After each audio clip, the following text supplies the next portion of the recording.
This is Buckminster Fuller's, who I like very much and studied with a little. You know him personally? Yeah. Will you tell that he is also could be a Count wise person? Well, Buckminster Fuller was very clear about what he did, which is he channeled wisdom. Wisdom came through him, and he said, I use my ego to sort of pick and choose all this information that flows through me. And I think that's true, and that's similar to my own experience when I'm teaching Sufism, when I'm teaching Aikido, a few other places in my life. I really feel that there's a certain wisdom that flows through me. It's not my wisdom, and I can't access it whenever I want. And it will come out differently, maybe a lot differently, maybe a little differently each time. And I mentioned that my old teacher Muzaffar Effendi said, if what I say comes from me, you can ignore it. This is my personality. But if what I say doesn't come from me, pay attention. Meaning that wisdom, that energy flowed through him. So is he a wise man if he can go to the place where wisdom flows through him? I would say probably, but it's not the usual way we think of a wise man. I mean, he's not wise, but he's a channel for wisdom. Because when you say a wise man or a wise woman, you somehow think wisdom is located in them. And Buckminster Fuller was so clear the way he taught.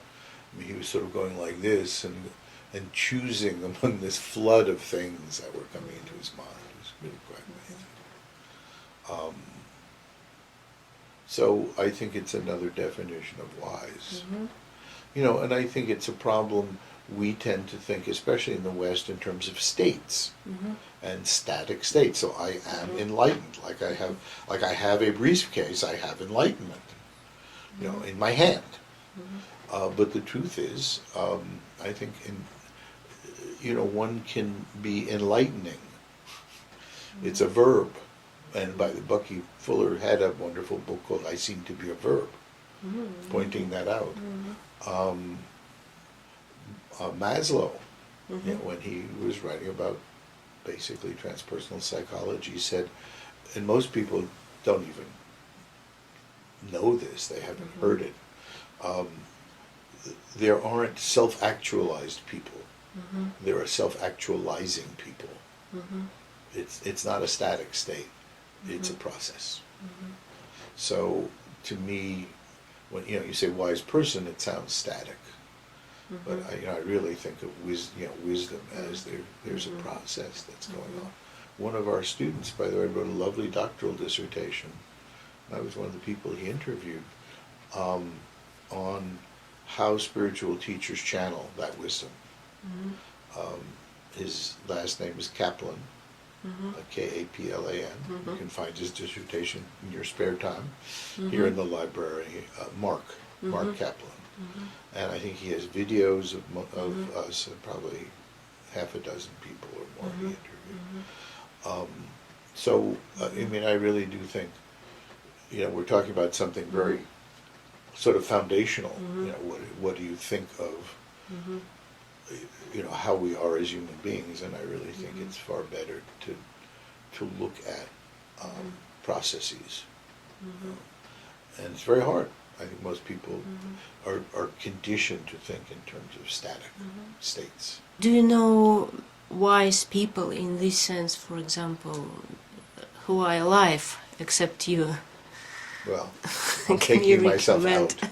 Well, my two Sufi teachers who are alive, I think, absolutely have those capacities. Other people, I think there are quite amazing teachers around. I've been sort of blessed to know Haridas Baba, who's a yoga master who lives in this area. And I'm sure there are more. I just too busy minding my own little store. I used to love to visit teachers all the time, and now I don't have time.